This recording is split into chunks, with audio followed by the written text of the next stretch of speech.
1 ton ಕಬ್ಬಿಗೆ ಸರ್ಕಾರ ಹೊರಡಿಸಿದ್ದ ಬೆಂಬಲ ಬೆಲೆಯ ಆದೇಶ ರೈತರ ಕೈ ಸೇರಿದೆ. ರೈತರು ಸಂಭ್ರಮದಿಂದ ಕುಣಿದು ಕುಪ್ಪಳಿಸಿದ್ದಾರೆ. ಆದರೆ ಬೆಳಗಾವಿಯಲ್ಲಿ ಹೋರಾಟ ಶಾಂತವಾದರೂ ಬಾಗಲಕೋಟೆ, ವಿಜಯಪುರದಲ್ಲಿ ಮಾತ್ರ ಕಿಚ್ಚು ಆರಿಲ್ಲ.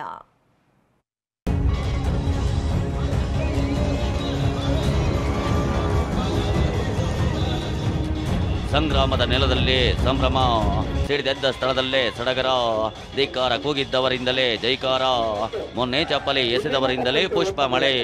ಇದೊಂದು ಕ್ಷಣಕ್ಕಾಗಿ, ಇದೊಂದು ನಿರ್ಧಾರಕ್ಕಾಗಿ ಮಣ್ಣಿನ ಮಕ್ಕಳು ಕಳೆದ 10 ದಿನದಿಂದ ಹೋರಾಟ ನಡೆಸಿದ್ರು. ರೈತರು ನಡೆಸಿದ ಹೋರಾಟಕ್ಕೆ ಜಯ ಸಿಕ್ಕಿದೆ. ಕಬ್ಬಿಗಾಗಿ ನಡೆಸಿದ್ದ ಕದನ ಅಂತ್ಯವಾಗಿದೆ.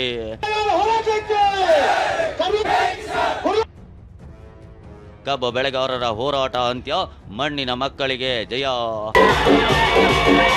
ಉತ್ತರ ಕರ್ನಾಟಕದ ಬೆಳಗಾವಿ, ಬಾಗಲಕೋಟೆ, ವಿಜಯಪುರ ಜಿಲ್ಲೆಗಳು ರೈತರ ರೋಷಾಗ್ನಿಯಲ್ಲೇ ಬೇಯುತ್ತಿದ್ವು. ಅದರಲ್ಲೂ ಬೆಳಗಾವಿಯ ಗುರ್ಲಾಪುರ, ಹತ್ತರಗಿ, ಹುಕ್ಕೇರಿ ಯುದ್ಧ ಭೂಮಿಯಾಗಿ ಬದಲಾಗಿತ್ತು. ಬೆಂಗಳೂರಲ್ಲಿ ಸಾಲು ಸಾಲು ಸಭೆ ನಡೆಸಿದ್ದ ಸಿಎಂ ಕಬ್ಬು ಕಗ್ಗಂಟಿಗೆ ಸೂತ್ರ ರೂಪಿಸಿದ್ರು. ಸಕ್ಕರೆ ಕಾರ್ಖಾನೆ ಮಾಲೀಕರನ್ನ ಒಪ್ಪಿಸಿ 3,300 ರೂಪಾಯಿ ನೀಡುವುದಾಗಿ ಘೋಷಣೆ ಮಾಡಿದ್ರು. ಎಲ್ಲ ಶುಗರ್ ಫ್ಯಾಕ್ಟರಿಗಳಿಗೆ ಅನ್ವಯ ಆಗೋ ರೀತಿಯಲ್ಲಿ 3,200 ರೂಪಾಯಿ ಒಂದು ಮೆಟ್ರಿಕ್ ಟನ್ಗೆ ಏನು ಒಪ್ಪಂದ ಮಾಡ್ಕೊಂಡಿದ್ರು ಬೆಳಗಾಂನವರು. ಅದ್ರ ಜೊತೆಗೆ 50 ರೂಪಾಯಿಯನ್ನ ಶುಗರ್ ಫ್ಯಾಕ್ಟರಿ ಮಾಲೀಕರುಗಳು ಕೊಡ್ತಕ್ಕಂಥದ್ದು, ಇನ್ನು 50 ರೂಪಾಯಿಯನ್ನ ಸರ್ಕಾರ ಕೊಡ್ತಕ್ಕಂಥದ್ದು. ಆದರೆ ಸರ್ಕಾರದ ಈ ನಿರ್ಧಾರಕ್ಕೆ ರೈತರಲ್ಲಿ ಪರ ವಿರೋಧದ ಚರ್ಚೆ ಉಂಟಾಗಿತ್ತು. ರಿಕವರಿ ಹೊರತುಪಡಿಸಿ 3,300 ರೂಪಾಯಿ ಕೊಡಬೇಕು. ರಿಕವರಿಯಲ್ಲಿ ಗೊಂದಲವಿದೆ ಅಂತ ಹುಕ್ಕೇರಿ, ಬೈಲಹೊಂಗಲ, ಬಾಗಲಕೋಟೆಯ ಮುಧೋಳ, ವಿಜಯಪುರದ ಕೆಲವೆಡೆ ರೈತರು ಅಸಮಾಧಾನ ಹೊರಹಾಕಿದ್ರು. 3,300 ರೂಪಾಯಿ ಅದು ರಿಕವರಿ ಮೇಲೆ ಕೊಡ್ತಾ ಇದ್ದಾರೆ ಅವರು. ಅದು ನಮ್ಗೆ ಒಪ್ಪಿಗೆ ಇಲ್ಲ. ಯಾವುದು ಸಕ್ಕರೆ ಶುಗರ್ ಫ್ಯಾಕ್ಟರಿ ಅವರು 11 ರಿಕವರಿ ಇಲ್ಲೇ ಇಲ್ಲ. ಈಗ 11.25 ರಿಕವರಿ ಬಂದ್ರೆ 3,300 ಸಿಗುತ್ತೆ. 3,500 ರೂಪಾಯಿ ತಾವು ಕೊಡ್ಬೇಕು. ಅದ್ರ ಸಿದ್ದರಾಮಯ್ಯನವ್ರು ಏನೋ 50 ಕೊಟ್ಟಾರಲ್ಲ, ಅದನ್ನ ಹಿಂದ್ ಪಡ್ಕೋಬೇಕು. ಆ ಭಿಕ್ಷಾ ಕೊಡುವಂತದ್ದು 50 ರೂಪಾಯಿ ಬೇಕಾಗಿಲ್ಲ, 500 ರೂಪಾಯಿ. ರಿಕವರಿ ಬಗ್ಗೆ ಅಸಮಾಧಾನ ಹೊರಹಾಕ್ತಿದ್ದಂತೆ ಸರ್ಕಾರದ ಆದೇಶ ಹೊತ್ತು ತಂದ ಸಕ್ಕರೆ ಸಚಿವ ಶಿವಾನಂದ ಪಾಟೀಲ್ ಗುರ್ಲಾಪುರಕ್ಕೆ ಎಂಟ್ರಿ ಕೊಟ್ಟಿದ್ರು. ರಾಜ್ಯ ಸರ್ಕಾರದ ಆದೇಶ ಪ್ರತಿಯನ್ನ ರೈತರಿಗೆ ನೀಡಿದ್ರು. ಈ ವೇಳೆ ಗುರ್ಲಾಪುರ ಕ್ರಾಸ್ನಲ್ಲಿ ರೈತರು ಸಿಹಿ ಹಂಚಿ ಸಂಭ್ರಮಿಸಿದ್ರು.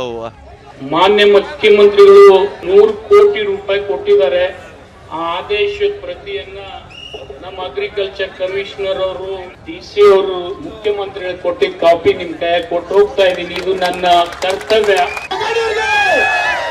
ರೈತರ ಬೇಡಿಕೆಗಳ ಬಗ್ಗೆ ಮಾತನಾಡಿದ ಸಕ್ಕರೆ ಸಚಿವ ಶಿವಾನಂದ ಪಾಟೀಲ್ ಕಬ್ಬಿನ ಬೆಂಬಲ ಬೆಲೆ, ರಿಕವರಿ, ತೂಕದ ಬಗ್ಗೆ ಇದ್ದ ಗೊಂದಲಗಳಿಗೆ ತೆರೆ ಎಳೆಯೋ ಪ್ರಯತ್ನ ಮಾಡಿದ್ರು. ನೀವೆಲ್ಲ ಸುದೈವಿಗಳು. ಏನಪ್ಪಾ ಅಂದ್ರೆ ಬೆಳಗಾವದಾಗ ಕೃಷ್ಣಾ ನದಿ ತೀರದ ಮೇಲೆ ಫಲವತ್ತಾದ ಮಣ್ಣಿನ ಮೇಲೆ ಬದುಕಿರ್ತಕ್ಕಂಥವ್ರು ನೀವು. ನಿಮ್ಮಲ್ಲಿ ಹೆಚ್ಚು ಬೆಳೀತದ, ಅದಕ್ಕೆ ನಿಮ್ಗೆ ಹೆಚ್ಚು ಸಿಗ್ತದ. ನಮ್ಮಲ್ಲಿ ಸ್ವಲ್ಪ ಕಡಿಮೆ ಬೆಳೀತದ, ನಮ್ಮಲ್ಲಿ ಅದಕ್ಕೆ ಸ್ವಲ್ಪ ಕಡಿಮೆ ಆಗಿರ್ತದ. ಅದೇನು ಬಹಳ ವ್ಯತ್ಯಾಸ ಆಗೋದಿಲ್ಲ. ಇಂದಿಲ್ಲ ನಾಳೆ ಅವರಿಗೂ ನ್ಯಾಯ ಕೊಡಿಸ್ತಕ್ಕಂಥ ಪ್ರಯತ್ನ ನಾವು ಮಾಡ್ತೀವಿ ಅಂತಕ್ಕಂಥ ಮಾತನ್ನು ಸರ್ಕಾರ ಸದ್ಯ ಹೊರಡಿಸಿರೋ ಆದೇಶದಲ್ಲಿ ಏನಿದೆ ಅದನ್ನೇ ತೋರಿಸ್ತೀವಿ ನೋಡಿ. ಕಬ್ಬು ರಿಕವರಿ 10.25% ಕಾರ್ಖಾನೆಯವರು 3,150 ರೂಪಾಯಿ ನೀಡಲು ಒಪ್ಪಿದ್ದಾರೆ.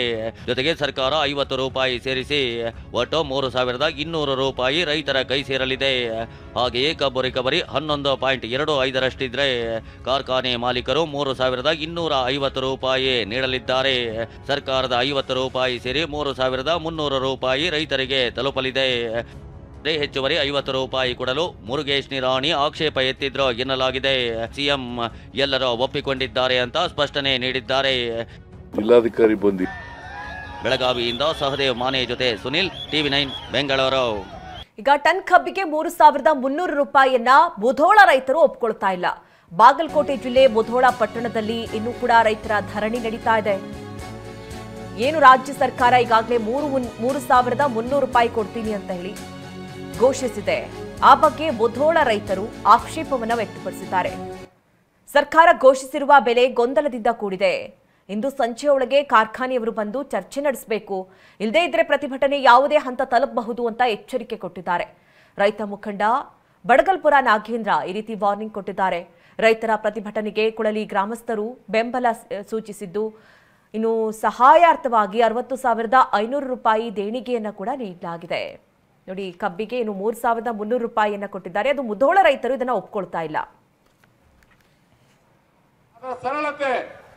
ಒಂದು ನಿರ್ಧಾರ ಮಾಡಿತ್ತು, ಅದು ಭಾಳ ಗೊಂದಲಮಯವಾಗಿದೆ, ಒಂದು ಸ್ಪಷ್ಟತೆಯಿಂದ ಕೂಡಿಲ್ಲ. ಅದರಿಂದ ಈ ಥರ ಕನ್ಫ್ಯೂಷನ್ಸ್ ಎಲ್ಲ ಆಗಿದೆ. ಈಗ ಕೆಲವರು ಸ್ವಾಗತ ಮಾಡಿದರೆ, ಕೆಲವರು ವಿರೋಧ ಮಾಡಿದ್ದಾರೆ. ಅದಕ್ಕೆ ಸರ್ಕಾರ ಇದರ ಬಗ್ಗೆ ಮತ್ತೊಮ್ಮೆ ಸ್ಪಷ್ಟವಾದ ನಿರ್ಧಾರವನ್ನು ರೈತರ ಏನು ಕೇಳ್ತಾರೆ ನ್ಯಾಯಯುತ ಬೇಡಿಕೆಯನ್ನು ಮರುಪರಿಶೀಲಿಸಬೇಕು ಅನ್ನೋದು ಒಂದು ಒತ್ತಾಯ ಮಾಡ್ತಿದೆ. ಇದರಲ್ಲಿ ಕೇಂದ್ರ ಸರ್ಕಾರದ ಕೆಲವು ಪಾಲಿಸಿಗಳು ಬದಲಾಗಬೇಕಾಗಿದೆ. ನಾವು ಹೋರಾಟಗಾರ ಎತ್ತಬೇಕಾಗುತ್ತೆ. ಒಂದು FRP ನಿಗದಿಯಲ್ಲಿ ಮೊದಲನೇ ಮಾನದಂಡ 8.5